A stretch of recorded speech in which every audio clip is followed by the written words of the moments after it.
Maybe that's... We haven't seen Chevra since that night at Baptiste's place. Well, guess there's no point in worrying about it now. Let's go join up with the others.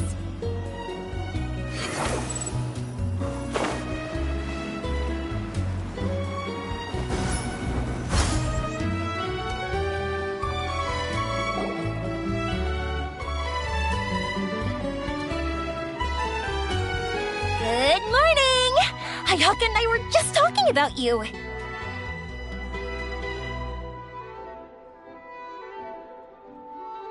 Is Chevra still not joining us today? Probably not. We haven't seen her either. Huh? That's such a pity. Director Farina said that we've only got a few small scenes left before wrapping up the entire thing.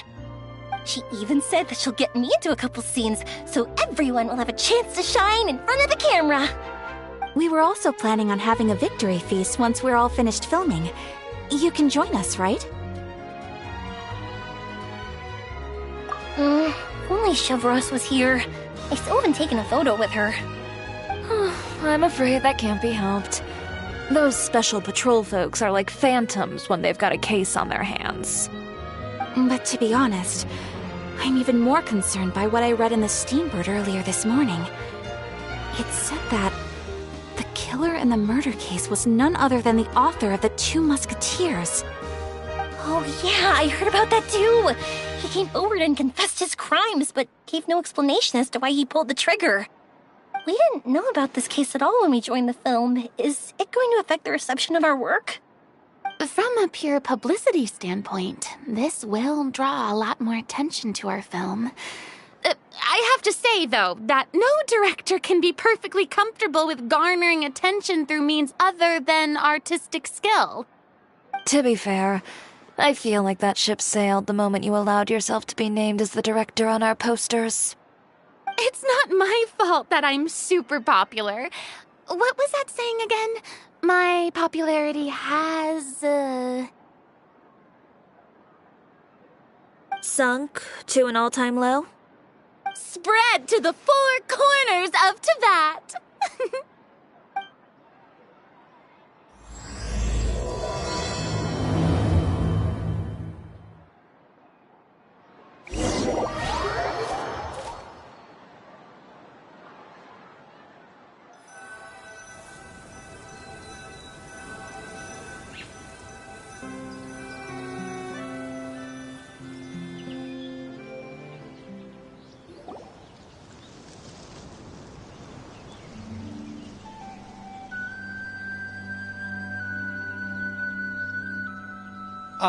Excuse me, everyone. Xavier! Feels like it's been ages since we last saw you. I've been talking non-stop with the Film Association, and I'm absolutely swamped trying to coordinate the film's marketing. So forgive me for not being around more often, but please believe me when I say that I will make sure everyone's hard work gets the exposure it deserves. Oh, seems like you've been fighting your own battles. Yes, that's one way to put it. Oh, and before we begin the final round of filming, please allow me to finally introduce you to the original investor of our film, Mr. Morris. A pleasure to meet you all. Yes, glad to make your acquaintance, Mr. Morris. We've heard about the issues you've encountered with your financial situation, and genuinely hope that things have taken a turn for the better. Oh, well, the situation has, indeed improved somewhat. Don't worry, Mr. Morris. Accidents and last-minute challenges happen all the time. There's no need to blame yourself over it. The good news is that we're almost done filming now, and I would even say that this is the best story I've ever seen. Is that so? I say that's great news. All right, now that we've gotten all the pleasantries out of the way, let's get the show on the road. We'll mostly be filming typical people and scenery from the streets today to improve the sense of environmental ambiance in some parts of the film. Oh, and there'll be a cameo for Mr. Kamisato and Miss Yoimiya as well. They'll be used to show outsider perspectives on the fates of the two musketeers. That's right. Ayato should be here any minute. Excellent! Then let's start with the scenery shots. Camera and clapper loader, you're up. Yep, we'll be ready. Remember, all we need are some wide zoom shots of the streets. If you happen to find some particularly lovely patches of flowers and grass, feel free to grab some close-ups of those as well. Ready? Lights! Camera! Action! Okay, now move the camera slowly.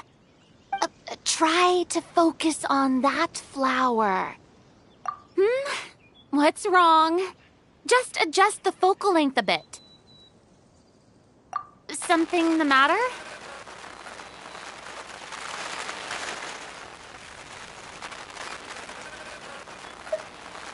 Huh? But wasn't it working fine for all the days before? Veronique, can we try a different camera? No problem. How about this one? All right, let's give it another try. Lights! Camera! Action!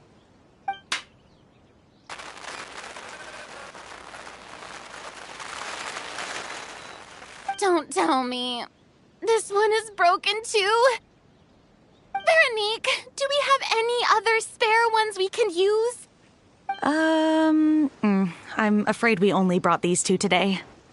What? Then go find a workshop to get them repaired right away. Oh, and you too, Bono. Go find our spare camera in the warehouse and bring it back to the set. On it. Greetings, everyone. My apologies for the delay. Is something the matter, Ayaka? It seems like there are some issues with the filming equipment today. We're stuck for the moment. I see. Well, let's not just stand here twiddling our thumbs. Actors, to the makeup booth. We'll start on the next scene as soon as we get a working camera. The people at the workshop told me that the part which holds the lens in place seemed to have fallen off. That's super strange. It was perfectly fine just yesterday. Well, no time to dwell on that now. Let's get back to filming. Ahem! Quiet on set! Places, everyone! Lights! Camera! Action! By the way, have you heard about that recent murder case? Yes, I have. It seems that they've caused quite the commotion in the city. I heard that the chief of the guards is so mad about not catching the culprit that he's about to explode. Oh? I find that quite hard to imagine, considering how he already looks most days. Director, we have a problem. Oh, we're in the middle of a take! Couldn't you wait until we wrapped up this scene? No, Director, our film, all the finalized film that we've been keeping in the case has disappeared. Oh, wait, well, what did you say? Mr. Bono, please take me to where the film was kept right away. I'm coming too. No, Yoimiya, you have to stay here. Oh. Okay, listen up. Everyone who's not working on this current scene can go with Bono to look for the film. Everyone else, stay put and wrap up the scene. Unbelievable. How could all these problems happen in just one day? We're back. How did it go? Did you find the film? We found it in the sewers. Huh? In the sewers? Is the film still okay? We discovered it just in time, so we should still be able to salvage it. The others are checking now to see if we lost any specific scenes. Oh, you scared me for a moment there. I nearly thought we had lost everything. I really don't want to experience that feeling of despair again. Okay, but who could have stolen the film and dumped it there? Could it be a some competitors working on other films. But if they wanted to harass us, why wait until the last day? Okay, we don't have time to really look into it right now. Let's strike while the iron is still hot and wrap this thing up once and for all. Yeah, let's finish it.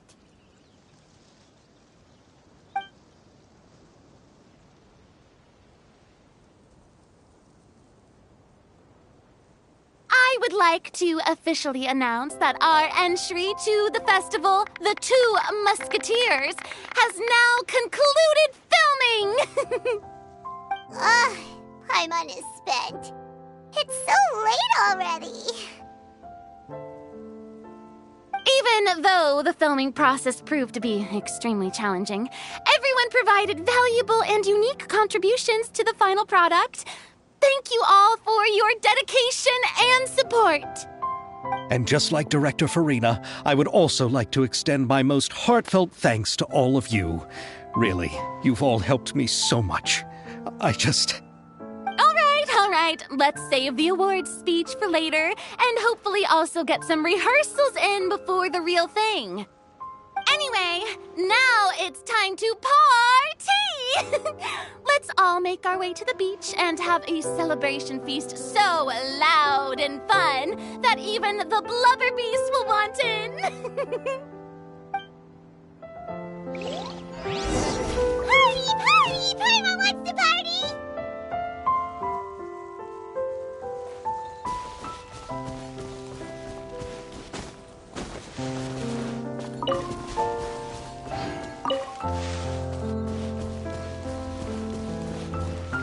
Whoa, this place is hopping. Everyone's finally getting to relax after wrapping up the film. Let's go chat with someone. Have you ever seen a fireworks show, Mr. Morris? It's pretty amazing. I'm afraid I haven't, but I'll take your word for it.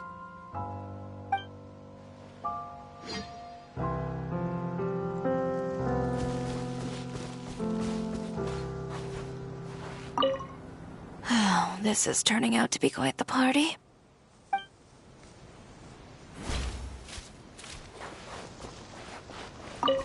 I was thinking, if this film turns out to be a success, could I ask the two of you to stay and be a part of my crew? Of course, I'll definitely increase the pay for next time. I'd be more than happy to, Mr. Xavier. Thank you for the offer, Mr. Xavier. But I've made some plans to go on a journey to the other nations once the festival is over. Is that so? Well, then in that case, bon voyage, Miss Veronique. Please feel free to get in touch once you've returned to Fontaine. Farina!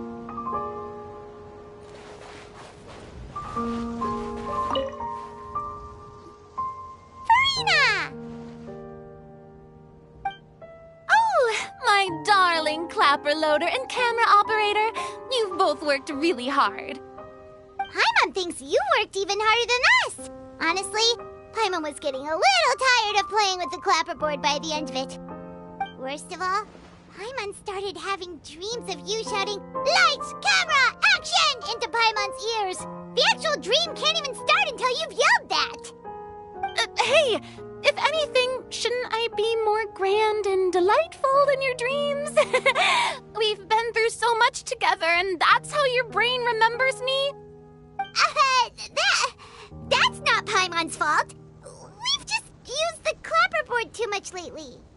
Anyway, what's most important is that we've wrapped the film. I'm pretty confident that we'll take first prize.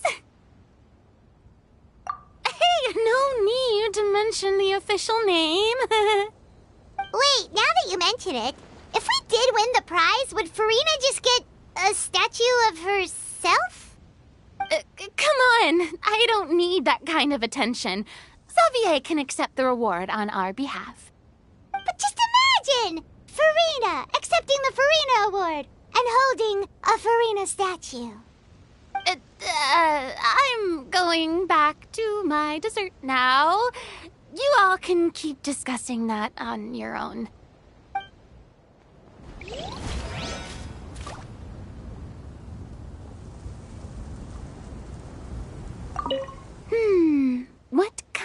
of dessert should I try next?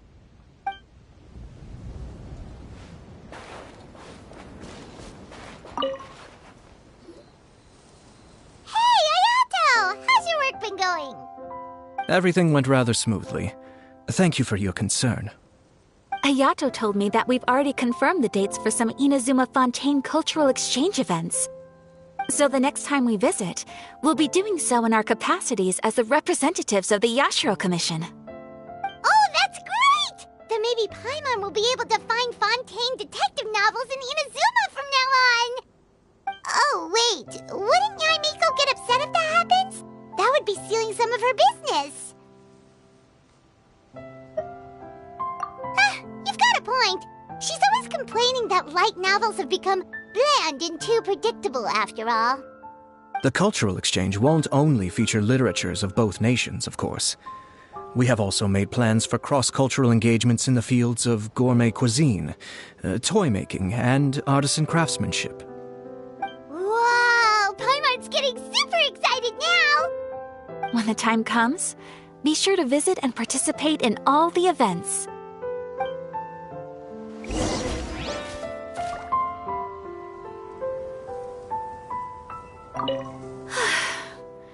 I wish we could have spent some more time here. Don't worry. It won't be long before we're back again.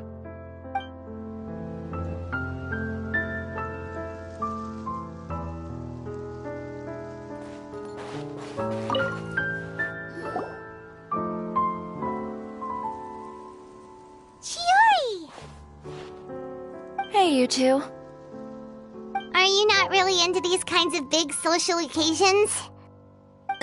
Not particularly. But this is still better than Fontaine Fashion Week. But if this film becomes a big hit, people will definitely come flocking to your shop. Yes, that's highly likely. As long as the film can premiere as planned. Are you still worried about the case? That and all the obstacles we had to face today. You're right. It's as if all our bad luck just manifested at once. But why today of all days? No, it's nothing. We've already delivered the film to the editors, so there should be nothing more to worry about.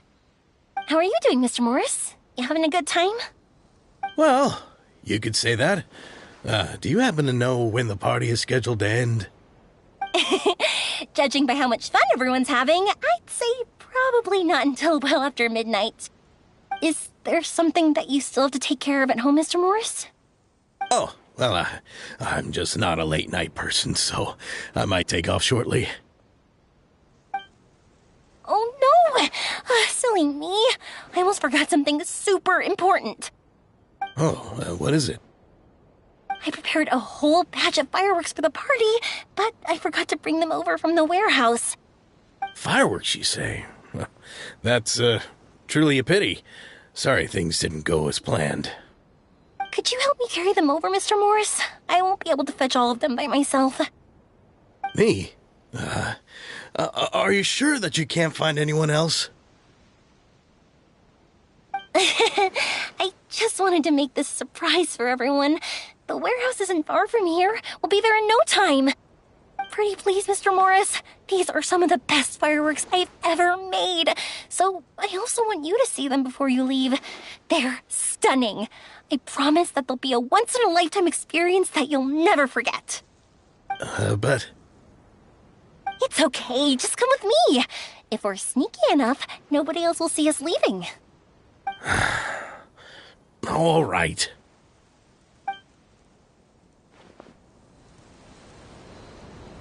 The warehouse is right over here. I moved the fireworks there in advance, so it shouldn't be too much work bringing them back. It's still a ways away from the party. Sorry about that, Mr. Morris. It's probably because I'm used to carrying fireworks all the time, so it doesn't feel like a lot of work to me.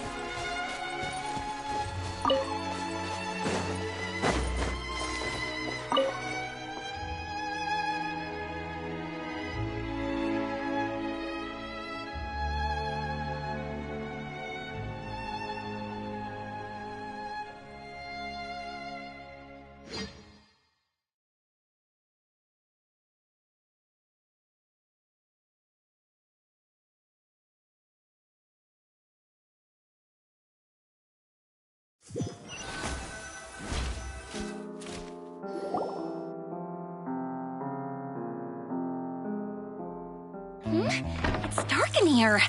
Wait here, Mr. Morris. I think the light switch should be somewhere over here. Why did I have to get roped into this? What was that?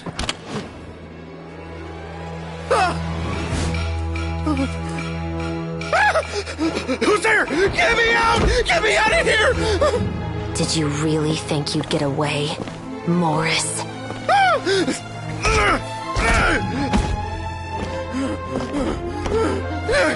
You've got the wrong guy! It wasn't me! I'm not the killer! You know, Eliza died a far more heroic death than this. She fought your assassin to the end, to save the children she had hidden beneath the floorboards.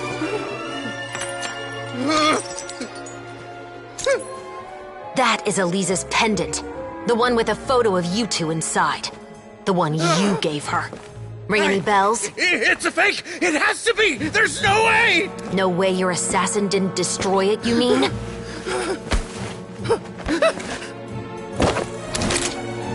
Did you ever love her, Morris? Or was killing her always the plan? No, please. Listen to me. I told Eliza to keep us a secret. I paid her plenty for her silence. I never thought she'd keep the child. Everything was gonna come out, and I had no choice. She forced my hand. No! I'm begging you. I have money. Just name your price, please. You can keep your Mora, and you can go to hell.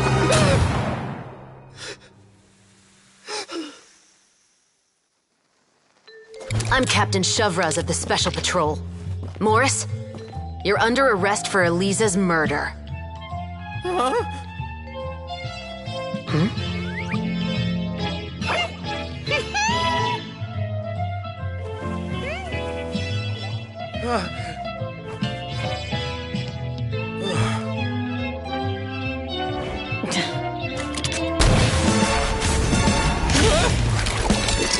You're under arrest too, prop manager Veronique.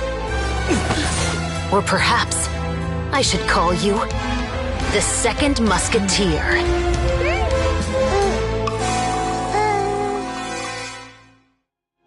Wait, what's going on? This wasn't in the script. Drop the gun, Veronique. Why? Why would you keep me from exacting revenge on this heartless monster? Drop your weapon. This is my final warning.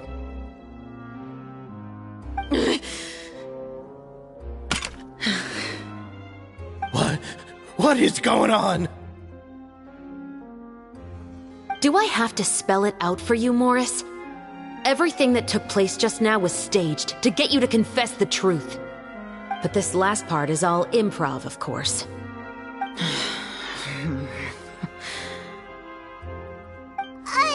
Shovraz, you told us you wanted us to help you stage a play. You never said anything about the Second Musketeer.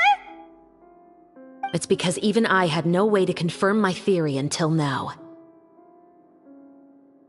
Thank you for your performance, Yoimiya. Could I trouble you to go and bring in the other Special Patrol members? They should be on standby just outside. Oh, and please tell the other cast members not to worry about us.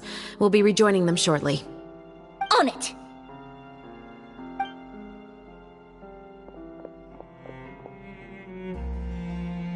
So what do you think, Morris? Care to talk about what happened 20 years ago? My patience is limited, you know. Don't force me to take you back to the interrogation room. I'd wager that you wouldn't last for more than a minute in there. With the recording we made, you have no chance of winning in court. Cooperating with us now is the most practical move. All right. I'll talk. I hired an assassin to murder Eliza. She once worked as a maid on my family's estate. She was very beautiful, and after some time I fell for her.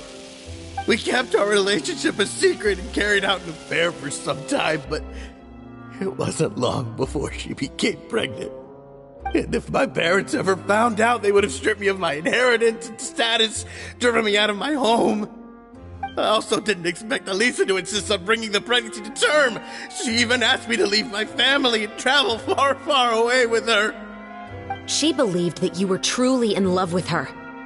I didn't have a choice. I gave her a large sum of mora, told her to leave the family and to get rid of the baby. But then years later, she sent me a letter. There were photos of 2 children, and she even asked if I could find some time to visit them. Huh? 2 children? Paimon thought Baptiste was the only... you mean... Even if she had the children against your will, you could have just ignored the letter entirely. Why kill her? I had just gotten engaged to be married to an heiress from another wealthy family. So if anyone were to find out about Elisa, my life would be completely ruined. I didn't have a choice. No. You always had a choice. You just made the wrong choice. Again.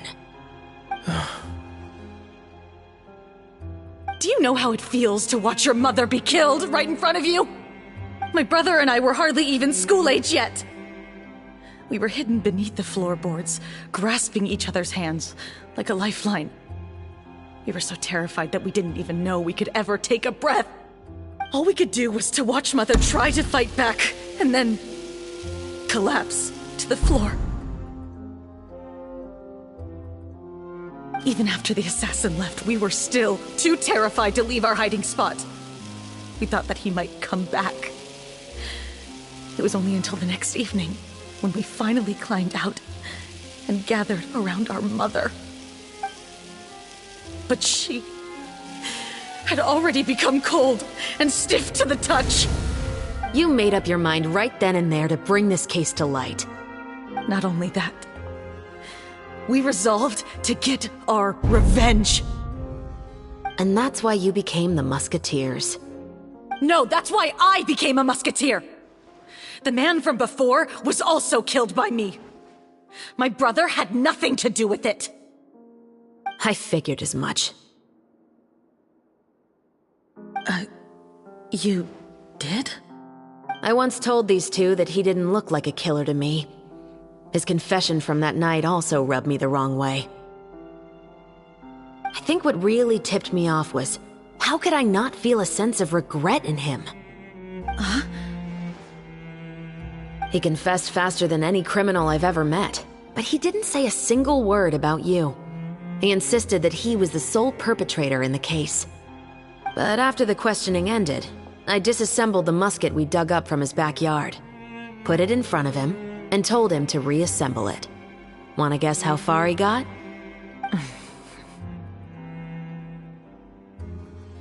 He had no idea where to even start. He's never touched a gun in his life. Based on that, I determined that he was not acting alone. He only surrendered himself to draw our attention and create a moment of opportunity for his partner.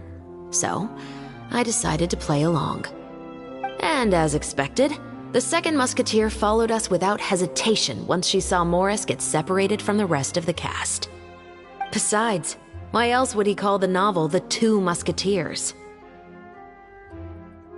But how did you know it was Veronique? I figured it out the moment Baptiste told me his father's name. That so-called financial crisis was all just a ruse. He just wanted to sign up as the investor and then leave the film without any source of funding. After all, he has a vested interest in minimizing the reach of this story. It's really just the same thing as what he did to Elisa all those years ago. Human scum. But then Xavier pulled out all the stops and got the film made against all odds. Morris couldn't have that. With the killer in custody, he figured it was safe to act. And so he came to visit the set today, just as I expected. Wait, so you were behind all those mishaps today?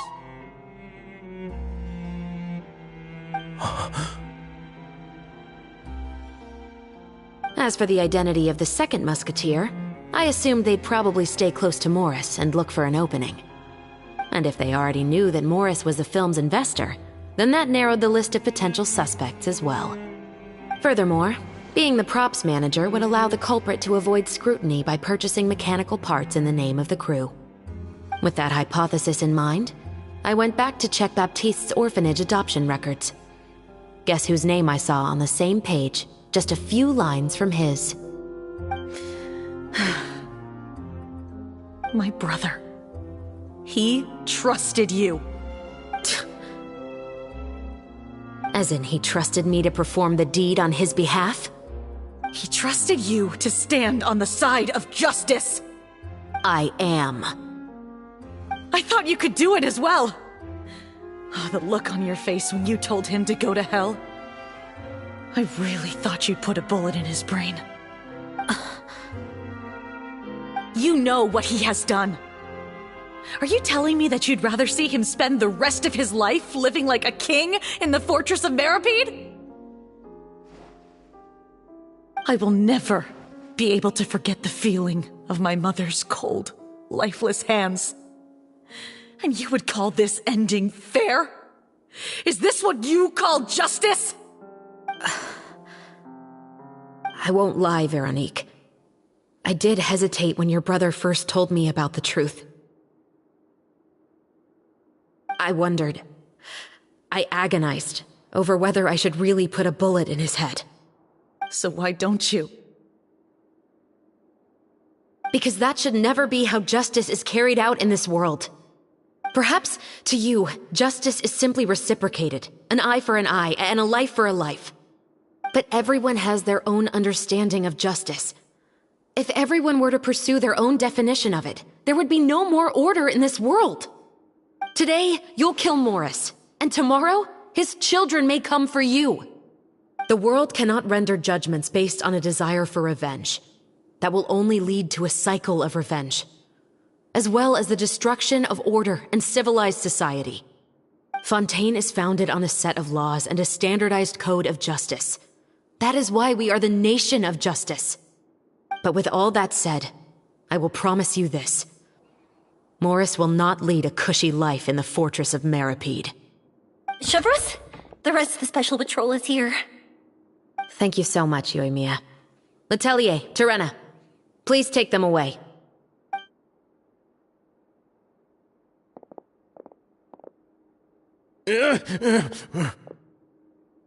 I still can't agree with your reasoning. I know. Justice has not been delivered. At least, not today.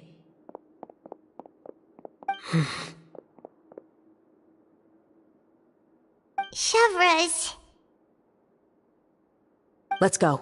We should give an explanation to the crew. Thank you for your concern. I'm fine. I'm just thinking about the things in life that have driven people to take justice into their own hands.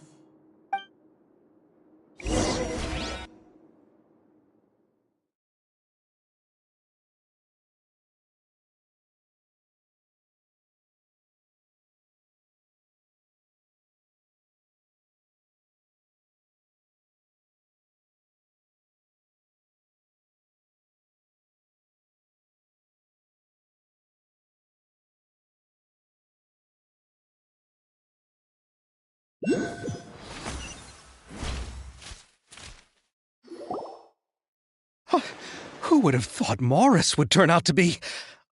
I'm at a loss of words. How could he have done something like this? I'm just glad that you're all safe and sound.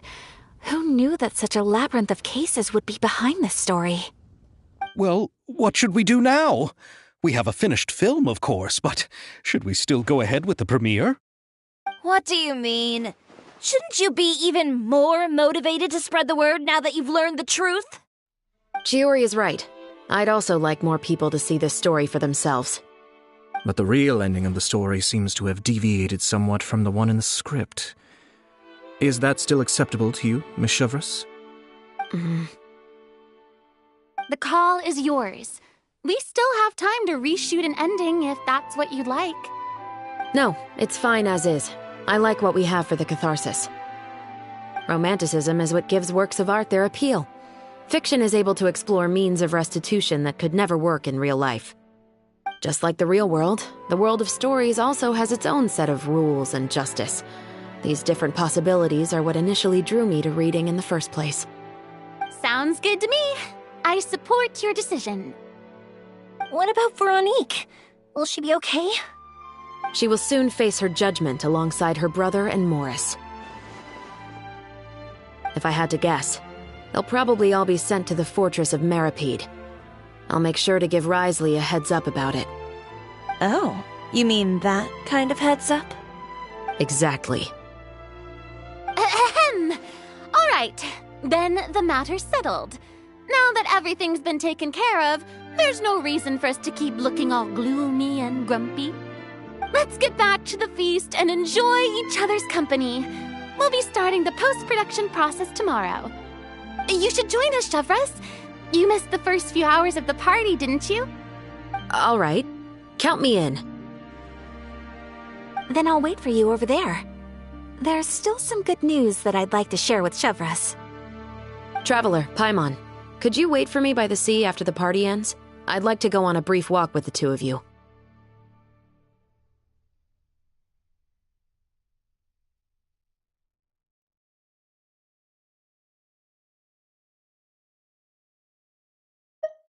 Thank you very much.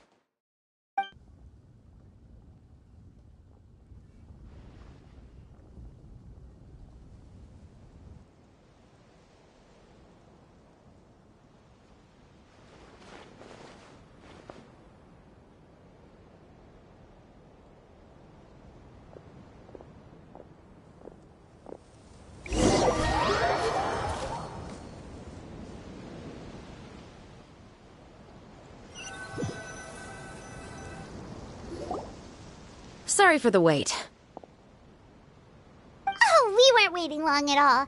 Is there something else you wanted to tell us? No, I don't have anything new to share. I just felt that since you were my investigation partners, I should have another conversation with the two of you.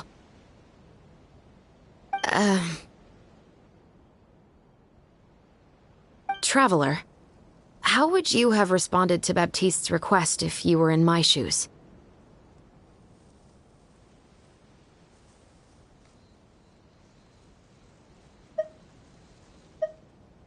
Is that so?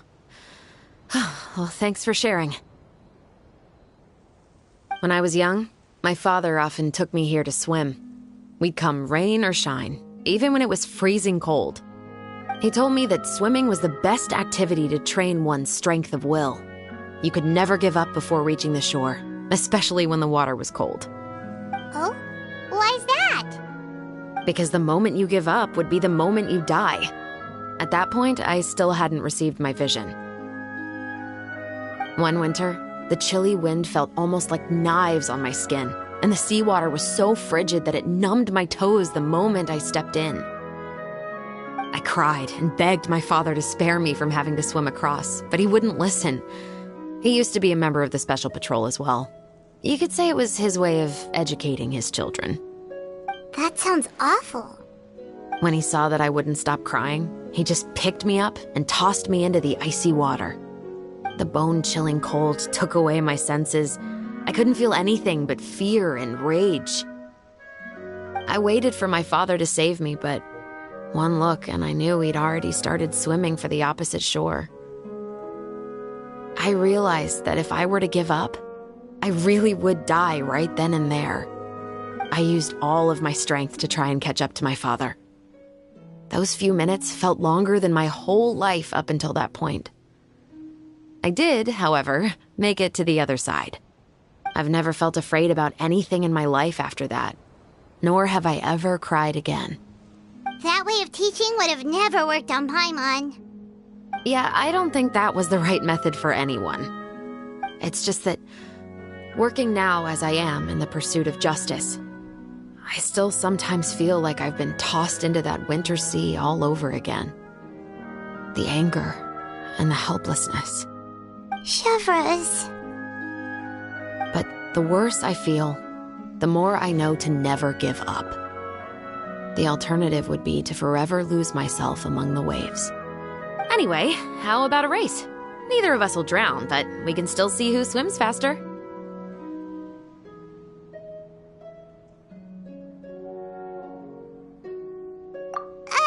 You guys go ahead!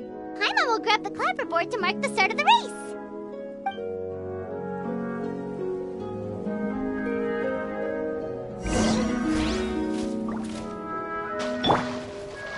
Stop right there!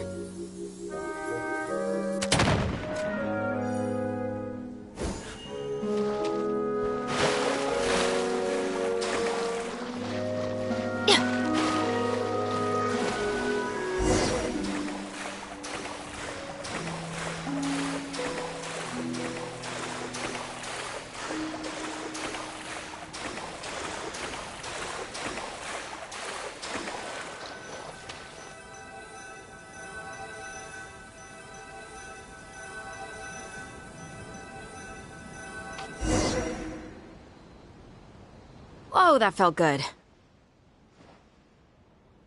You were so fast in the water, Chevres. You were swimming even faster than Paimon can fly. So, about the Special Patrol, did you join because of your dad? Partly, but I'd say I was more inspired by the heroes I read about in stories growing up. Oh, so it's due to your love of stories.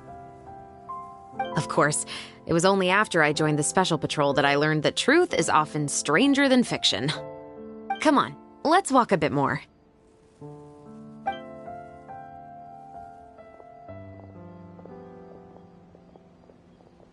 To be honest, I do sometimes question whether the decisions I make are the right ones.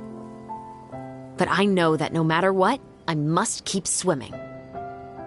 Because the only thing I've got my eyes on is the shore in the distance.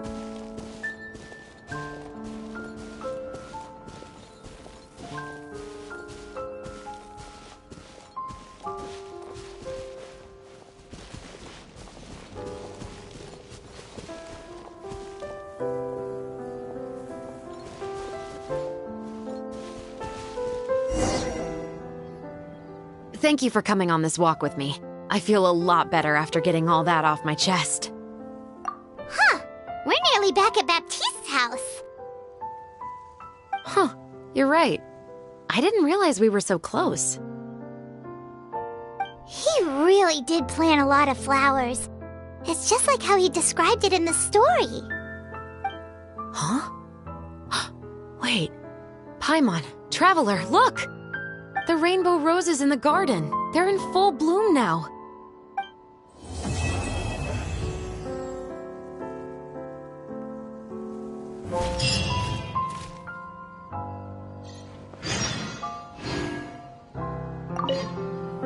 Even though it's a bit late, I must thank you for investigating this case with me.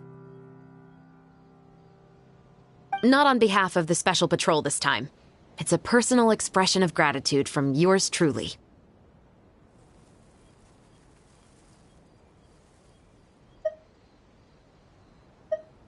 Oh, you want to hear more about my father? To be honest, I didn't spend that much time with him.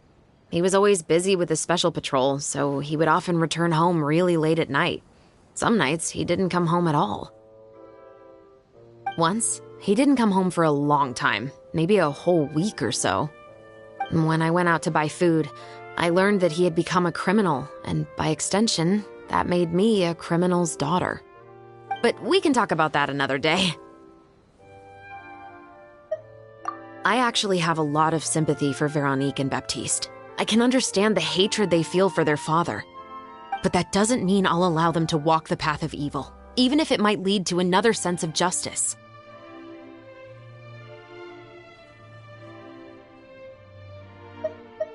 Films are different from the real world. They're a form of art and represent the wishes in people's hearts. I adore the two Musketeers, and I'm very happy to have had the opportunity to act the role as one. I can't wait to catch the film when it premieres in the Opera House. I'm looking forward to seeing the audience's reaction to the climactic ending.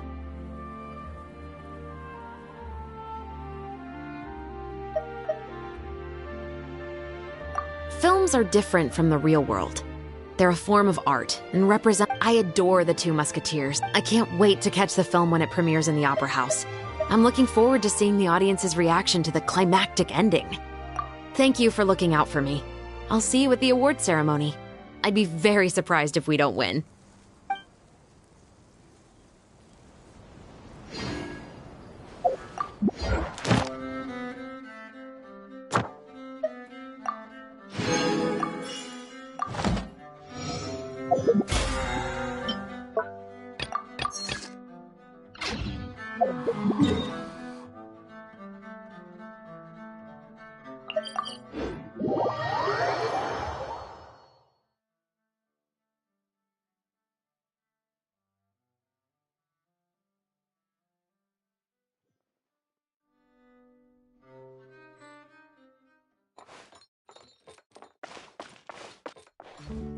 Ad Astra Abyssosk. Welcome to the Adventurers Guild. Thank you for completing today's commissions. Here is your reward. Ad Astra.